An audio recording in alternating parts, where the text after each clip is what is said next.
I did a video over the weekend announcing the fact that Republican House Speaker Kevin McCarthy and Democratic President Joe Biden had reached a deal in principle on how to increase the debt limit, the borrowing capacity of the government of the United States, and also trying to work in some spending cuts. Well, the deal is now in actual text, and ain't nobody happy with this thing, Democrats or Republicans. Hang on, folks, we're going to get into all this in just 1 second.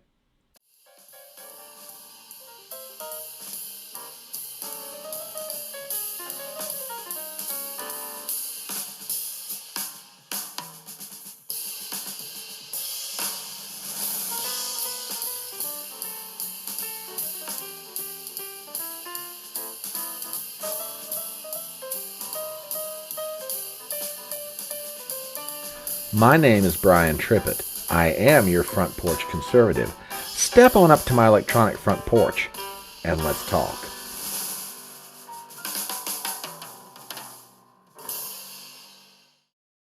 Now, I mentioned a moment ago that ain't nobody happy with the deal that Kevin McCarthy and Joe Biden have struck regarding how to raise the country's debt limit.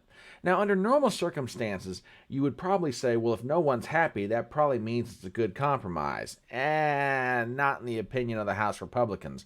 Remember, they were swept into the majority on the grounds that they would actually do something about reining in out of control federal spending. And in their estimation, this deal, as proposed, does not do anything close to that. So let's take a look at some of the news articles. We're going to look at some of the reaction, and then we're going to show you where things are going to go from here. So we're going to start first with justthenews.com, a website run by the inestimable John Solomon. Headline: McCarthy meets opposition from conservative Republicans on debt limit deal. The deal is opposed by both conservative Republicans and progressive Democrats. Well, no offense to the Democrats. I'm not too worried about them because, frankly, their votes aren't the ones that matter in this case.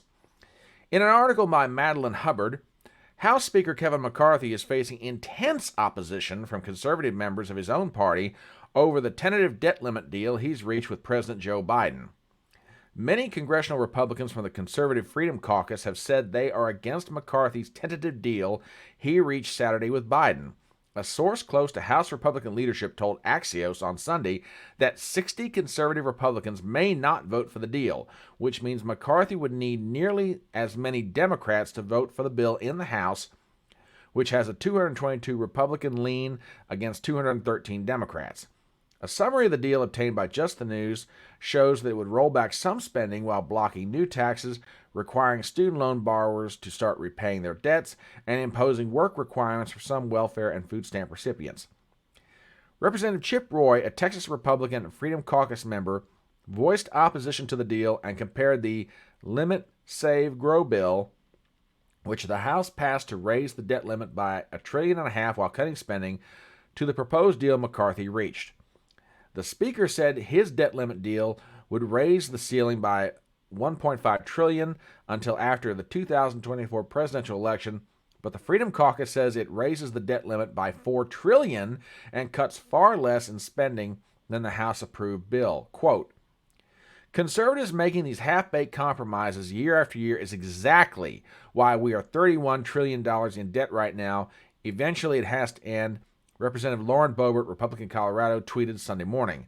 Other House Republicans who have publicly stood against McCarthy's debt deal with Biden include Representative Dan Bishop, North Carolina, Bob Good, Virginia, Andy Biggs of Arizona, Andrew Clyde of Georgia, Ralph Norman of South Carolina, Ben Cline of Virginia, Andy Ogles of Tennessee, and Ken Buck of Colorado. Now, with all those names listed, you now begin to see McCarthy's problem. Keep in mind, he can only lose about anywhere from 4 to 6 votes on this, and if he doesn't get any Democrats to vote for it, it's done. And come June 5th, at least according to the estimates given by Treasury Secretary Janet Yellen, we will default on this. Now, as I mentioned in my video, we're not going to default because we're taking in more than enough money to pay the interest on the debt. What this gets down to is House Democrats and House Republicans and Senate Democrats and Senate Republicans and the President do not want to prioritize spending. We can avoid a default. We've got the money to avoid a default, because default, by definition, means that you are not paying a legal obligation, and that is what the interest on the debt is. It's a legal obligation. Therefore, we should not default. So, since they're just trying to run cover on this, they've cooked up a deal. But does this deal really do anything? Not really. But politically speaking, right now, they can't get this thing through unless McCarthy can persuade Hakeem Jeffries, the minority leader from New York, to get his Democrats to vote along with whoever McCarthy can scrape up on the Republican side to vote for this turkey of a deal. But opposition to this is coming from places that you wouldn't necessarily expect. Not only are there conservative Republicans who are upset with this, there are moderate Republicans. Take a look at this. This is from the Twitter page of U.S. Representative Nancy Mace, Republican, South Carolina. Not exactly a reliable vote on most conservative issues, but take a look at this. Washington is broken. Republicans got outsmarted by a president who can't find his pants.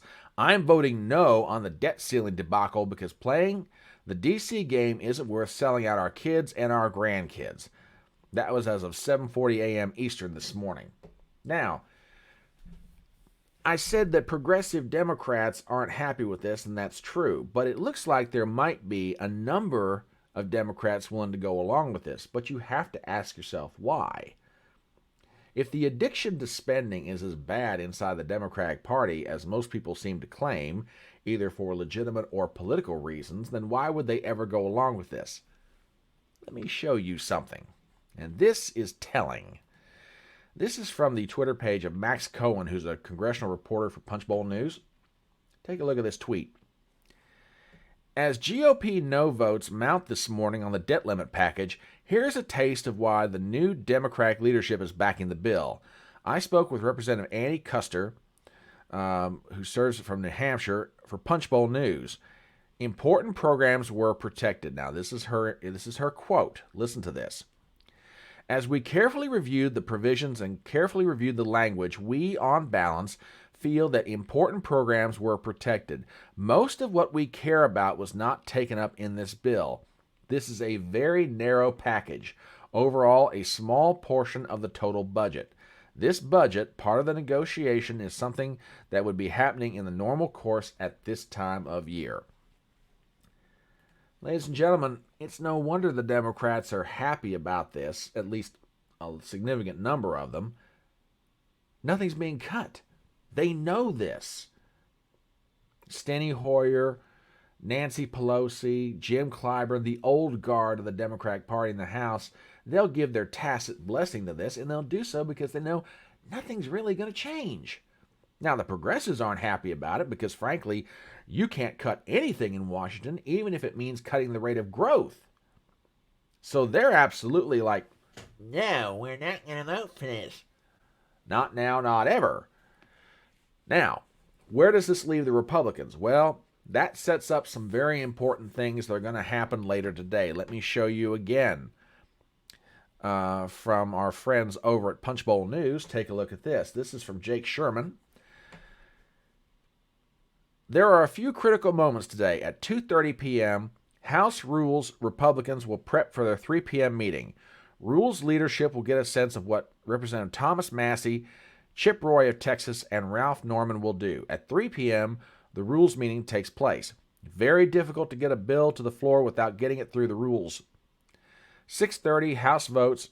Leadership will have time to whip lawmakers in person. 7:30 p.m., House Republicans will meet in the Capitol to discuss the debt limit bill. Basically, for those of you who are not aware of the process that goes along with passing anything in the House of Representatives, before a bill comes to the floor, it has to go through the House Rules Committee. Now, one of the very key concessions that the Freedom Caucus got out of McCarthy in order for him to secure the speakership is that there would be a number of staunch conservatives put onto the Rules Committee to keep this kind of legislation from even getting to the floor. Now, there are 3 names that are mentioned, and they are critical. Chip Roy of Texas, Ralph Norman of South Carolina, and Thomas Massie of Kentucky.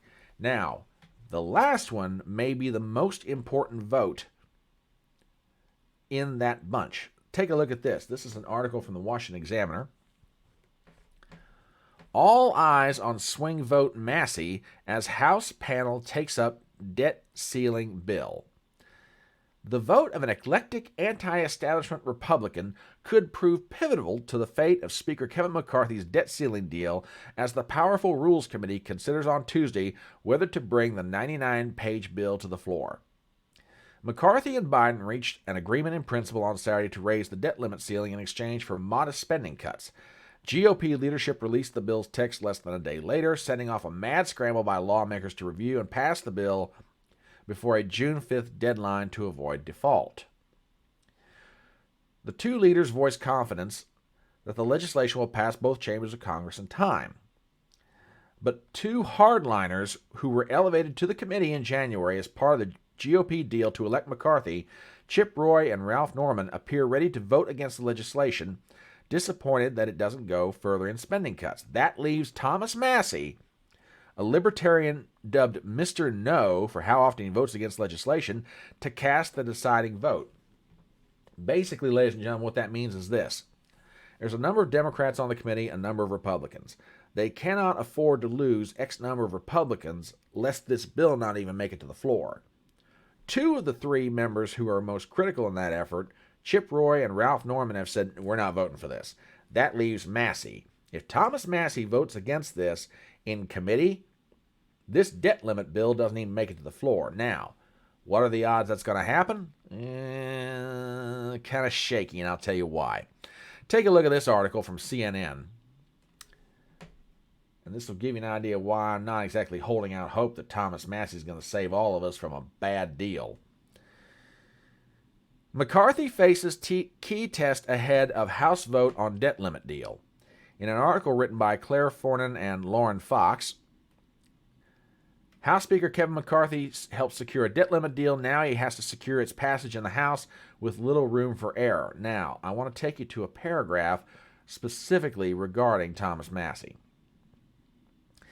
A third conservative who sits on the panel, Massey, has so far been mum about how he plans to handle the rule vote in committee. If Massey were to join Roy and Norman and vote against the rule at Tuesday's meeting, he could effectively stall the measure in committee. But in January, Massey told CNN he was reluctant to vote against rules to stop bills in their tracks. Quote, I would be reluctant to try and use the Rules Committee to achieve a legislative outcome, particularly if it doesn't represent a large majority of the caucus, Massey said at the time. So I don't ever intend to use my position there to be like, hold something hostage or hold legislation hostage. Massey's office has declined to comment on how he may vote on Tuesday, and neither Roy nor the Speaker's office responded to requests for comment on the Texans' assertion. So, if I had to guess, this is just my take, I say this thing's going to come out of the Rules Committee. Now, here's the problem. McCarthy, if he loses as many Republicans as is projected, on the low end it's 60, on the high end it could be 100. If he loses that many Republican votes, he's got to get the Democrats to go along with this. Now, the Progressive Caucus makes up a fairly big chunk of the 213-member House Democrat minority. Are they going to be enough to stop this? I don't know. And that also begs the other question. Is Hakeem Jeffries in any real position or, let's say, real desire to save Kevin McCarthy's bacon on this? If I were him, I'd be saying, hey, you've got the majority, you go get the votes. So we'll see how all this plays out, because this is going to be really interesting. But anyway, do me some favors as we get ready to end this video. Number one, if you're not a subscriber to the channel, please do so. Number two, hit the bell for notifications. Number three, leave a comment below. Number four, share the video around. And number five, please leave me a thumbs up. My name is Brian Trippett. I am your Front Porch Conservative, and I'll see you next time.